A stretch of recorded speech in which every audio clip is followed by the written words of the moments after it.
Hey guys, I know it's been a while since I've done my last video, and I'm planning on, I know I say this, I've said this in my last couple videos that I'm going to be less sporadic with uploads, and that's not true. Just a few days ago I got back from vacation, and so that's kind of why partly I hadn't done any videos for a while. This knife also will be kind of the last in the series that I've done. It wasn't really a series, but just I've done a lot of traditionals straight. I think it's been the last at least probably 6 videos, maybe more. This is kind of end that string of videos. I've got some more modern stuff coming in now. I kind of go on kicks, which I'm sure a lot of you guys understand. I have the Spyderco Roadie coming. There's a couple people who asked for me to try and get a hold of that, and it should be here within the next few days. Obviously Christmas is probably going to hold up stuff coming in. So anyway, this is the GEC number 47, the Viper, in, I believe it was Peachseed Jigged bone. Try and say that 5 times fast. The jigging on this is one of the more unique ones I've seen. That comes with a bit of a downfall, which I'll talk about. But the jigging is really fine, and somebody on my Instagram mentioned it kind of reminded him of the old, I think it's like the diamond pattern they'd put on the stocks of old shotguns. I can't recall what that exact patterning is called. I'm sure somebody will remember. The only issue, and it's been better since I've carried it, I don't know if you, it's kind of hard to show. It's actually pretty sharp, and so is the edge here. That was really only a downfall when I gripped it like this for a long time. That dug in pretty sharp. But I think with carry it's rounded off a little. It was really quite sharp. And I don't have sissy hands, but it didn't take long for it to just irritate the area of my palm that it gripped. This is the first swayback pattern I tried, which I didn't mention. It's GEC's first take on the swayback. Relatively new pattern for them. I think it was earlier this year sometime. It was first released in green micarta. And somebody else, a friend of mine on Instagram, mentioned the micarta was far more ergonomic, which I imagine, because he said they rounded out that butt. As per the norm, this might be the best GEC as far as fit and finish that I've had. It doesn't really want to focus on the bolsters, but these are almost,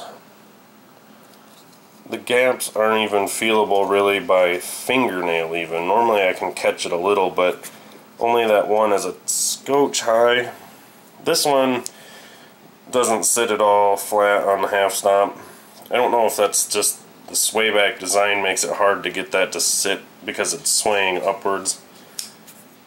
But this is, and this might sound petty. No, not really. That's kind of a thing with traditionals, is the walk and talk. The talk on this is one of my favorites too. It's I don't know how well you can hear that. It reminds me almost of strong magnets when they click together. But the walk and talk's really nice. It's very snappy but very smooth. And this is in 1095. This is the first GEC that I had, and it probably won't show anymore because of the patina. It'll focus. Somewhere right through there it actually had a bit of straw discoloration from overheating. And it hasn't seemed to affect the edge. I think initially it did a little bit.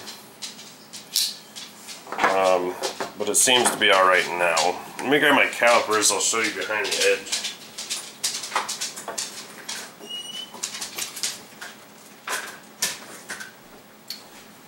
Sorry about that. So, zero these in. This is also one of the thinnest traditionals that I have had. It's going to be hard to even... I'm trying to get it where I can lock it in. Just go at the 4 there. So that's 4/1000ths of an inch thick. And here at the tip, that'll still go higher than the edge. That's at 4/1000ths. I think it was at 2/1000ths that it would stop around the edge. The tip is essentially zero ground. It's exceptionally thin. And then the rest of the edge is about 7/1000ths, I think it was. Yeah, about 6 to 7/1000ths thick behind the edge. So that's like optimal performance and in 1095. Like I said, my only concern was with that straw discoloration, which I do think because of the thinness of the tip, it sunk a little bit into the edge area because it was right in there, and with it being so thin, there's just nowhere for the heat to really go elsewhere. The swedge is kind of an odd area though, because normally you see it when they grind the edge bevel. I think it's because the swedge is lopsided, so it really ground in on this side. But it has improved with sharpening, so I'm not overly worried about it. But it's a larger knife. I think it's... I don't recall the dimensions. It's one of the biggest traditionals I had other than that Bose. Tony Bose. Yeah, I've gotten used to opening it one-handed, which is definitely not advisable. It's bitten me a couple times. Not from that, but one time I think I flicked it shut like that and the tip bounced and caught my finger. So anyway, this is a very long, rambly video, but hopefully you guys will enjoy it, as kind of I haven't done anything for 2 weeks. So that is it for now. And like I said, I got some new stuff coming here soon that I'll show off. And as always, thank you for watching.